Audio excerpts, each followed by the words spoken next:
चारों का मेहमानों का बहुत बहुत स्वागत है। चर्चा की शुरुआत अजीत जी मैं आपसे ही करना चाहता हूं।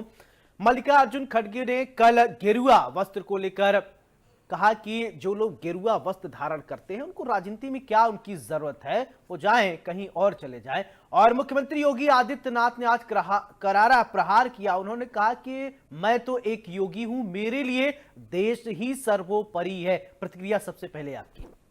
देखिए बिल्कुल सौरभ, जिस तरह से राजनीति में अब व्यक्तिगत जो एक दूसरे पर आरोप लग रहे हैं, एक दूसरे पर कटाक्ष चल रहा है, वो बिल्कुल लोकतंत्र के लिए अच्छा नहीं है। वो चाहे कोई भी दल हो, चाहे बीजेपी हो, कांग्रेस हो, समाजवादी पार्टी हो, ओवैसी हो, लेकिन जो विवाद हो रहा है मल्लिकार्जुन खड़गे और योगी आदित्यनाथ के बीच, जिस तरह मल्लिकार्जुन खड़गे ने ये कह दिया कि योगी जो है जिस तरह का उनका भेष है वो एक संत है, उनका एक काम नहीं है ये कहना कि बटोगे तो कटोगे, एक संत को शोभा नहीं देता। लेकिन उसके बाद जब योगी आदित्यनाथ की बारी आई तो उन्होंने जिस तरह महाराष्ट्र की रैली में अटैक किया, हमला किया खड़गे पर और कांग्रेस पार्टी पर, शायद उनकी बोलती बंद हो गई। वजह इसकी है क्योंकि मुख्यमंत्री योगी आदित्यनाथ का जो भेष है, जो भूषा है, जो पहनावा है, जो भाषा है, जो एक ब्रांड हिंदुत्व की पहचान है, एक संत हैं और सियासत के एक बड़े नाम है, उनको आप डिनाई नहीं कर सकते। रही बात कि संत को ये नहीं करना चाहिए, तो कांग्रेस पार्टी में भी पहले आचार्य प्रमोद कृष्णम थे, वो भी संत थे। संत किसी न किसी परंपरा से बहुत सारे संत राजनीति में रहे, राजनीति में जुड़े रहे,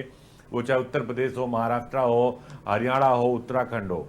अब मुख्यमंत्री ने जब पलटवार किया तो अब कांग्रेस बिल्कुल बैकफुट पर आ गई है। मुख्यमंत्री ने सीधे उस डूबती हुई रग पर हाथ रख दिया सौरभ, और उन्होंने कहा कि हैदराबाद के उस निजाम के बारे में देश के सामने खड़गे जी अपनी बात रखिए, जिसने आपकी जो है परिवार को जला दिया, जिन्होंने कत्लेआम किया। अगर आप एक होते, अगर आप बंटते नहीं तो कटते नहीं। उन्होंने मथुरा की बात की, उन्होंने अयोध्या की बात की, उन्होंने काशी की बात की, वापस अपने उसी लाइन पर आ गए जिसके लिए योगी आदित्यनाथ जाने जाते हैं। उन्होंने कहा ये देश जो है हमारे पूर्वजों का और इसकी अखंडता को हमें कायम रखना है। राजनीति देखिए, अब की राजनीति और पहले की राजनीति में भी बदलाव आ गया है। अगर आप किसी को बोलेंगे तो इस बात के लिए आप तैयार रहिए कि आपको भी इसका जवाब मिलेगा, क्रिया की प्रतिक्रिया मिलेगी।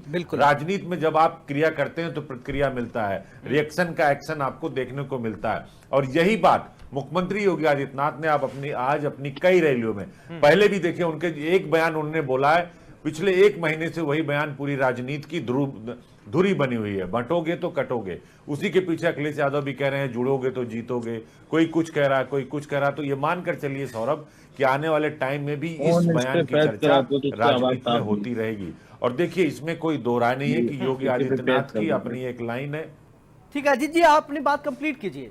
देखिए बिल्कुल मैं यही बात कह रहा था कि ये जो बयान योगी आदित्यनाथ का, ये सियासत में अभी लंबा चलने वाला है। कहा जाता है कि बात निकली है तो दूर तलक जाएगी, और अगर दूर तलक जाएगी तो इसके बहुत सारे मायने होंगे। और देखिए हरियाणा में योगी आदित्यनाथ ने एक लाइन ली थी और उसका फायदा बीजेपी को हुआ, और अभी भी हो, चाहे यूपी के 9 सीटों पर बाई इलेक्शन हो, झारखंड या महाराष्ट्र का चुनाव हो, वहां भी योगी आदित्यनाथ का स्ट्राइक रेट आप देखिएगा, और उनकी जो बातचीत करने की शैली है, जो संबोधन करने की शैली है, कनेक्ट करते हैं पब्लिक को। और अभी देखिए अभी राष्ट्रवाद की बात हो रही है, अभी निजाम वर्सेस खड़गे की बात हो रही है। उन्होंने योगी पर अटैक किया है तो योगी ने कहा कि मैं तो पूरे देश का हूं, संत किसी का नहीं होता, पूरे देश और प्रदेश का होता और सेवा करने के लिए आता है। आप इस बात को देश के सामने रखो कि कैसे निजाम के परिवार ने आपकी माँ, आपकी बहन और आपके परिवार के साथ किया, जो जिंदा जला दिया पूरे गांव को, उनके बारे में रखिए। आप देश की बात करिए, अखंडता की बात करिए, राष्ट्र की बात करिए। और अभी ये दूर तक चलेगा और इस पर बहस अभी